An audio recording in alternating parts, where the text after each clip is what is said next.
Let's bring in Jastremski and Anthony McCarron to speak more on the situation with homeschooled. Anthony, with a new lockout update on Friday, we knew there would be a delay in spring training, but do you feel any optimism now that there seems to be some urgency starting next week with daily meetings?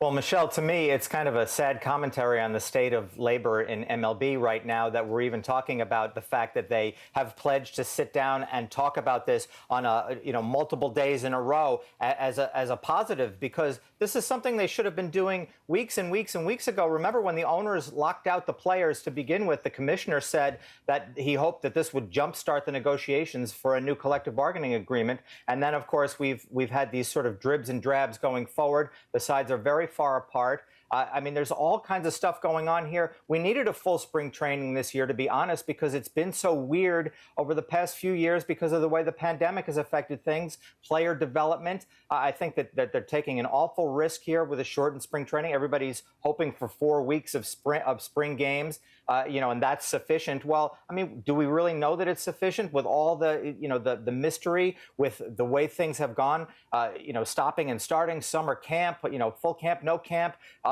So there's a lot going on here. I just wish that they would make more of an effort to get this together. Why couldn't they have met every day this week? Why did it have to start next week?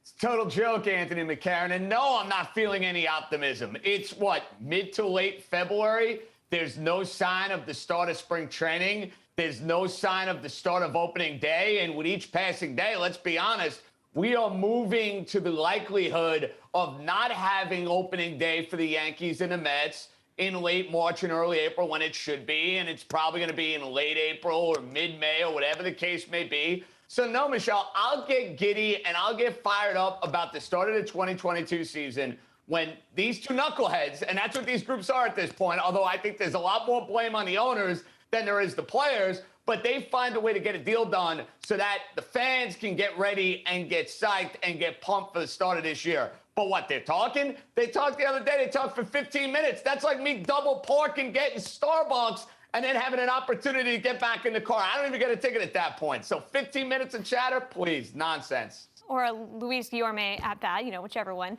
Anthony, the current luxury tax proposal by the owners directly impacts the Mets, the Yankees, and other big spenders. Why is that an issue? Well, Michelle, the penalties are going way, way up here, not only monetarily, which as any good businessman would want to, avoid those kinds of things. And certainly the owners of the Mets and Yankees qualify in that regard. But there's also the addition of draft pick penalties if you spend into the second and third tier. And look, we all know what baseball teams think about the young, cheap talent that's coming in. Steve Cohen tweeted about it last year.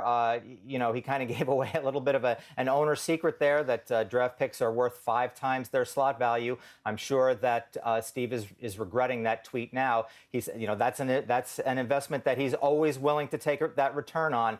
So these draft picks are insanely valuable. And so is this going to stop teams like the Mets and Yankees from going all out? I mean, the Mets have spent a lot of money this year on free agents. Are they going to think twice about some of those big contracts, the Marte contract, Max Scherzer contract, because it may come after they've already spent to fill some gaping holes? It may come with draft pick penalties on the back end. This is going to be a big sticking point between the sides, Michelle, and they're going to have to work through it because, look, it really does seem to target the big market clubs, the ones that are willing to spend and will go over those thresholds. The penalties could be onerous because you love to get those new guys coming in on the cheap, develop them, and get them in the majors quick and have 22-year-old superstars playing for low salaries.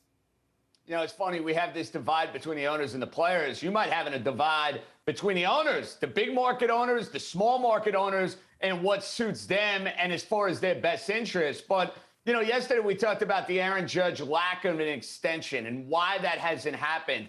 I think a lot of these parameters in what's going to go down in this CBA plays a role in that. And look, if you're the Yankees and the Mets, you want to be big players. The Mets have shown this offseason that's going to be the case. The Yankees, not so much. I want to see the Yankees act like that whenever this lockout ends. But if we are talking about all sorts of draft pick compensation and changes within the system, it is going to alter things. It is going to change things. And if that ends up being the case, big market teams are not going to like this. Yeah, well, at this rate, I don't think fans care anything about anything other than wanting a season.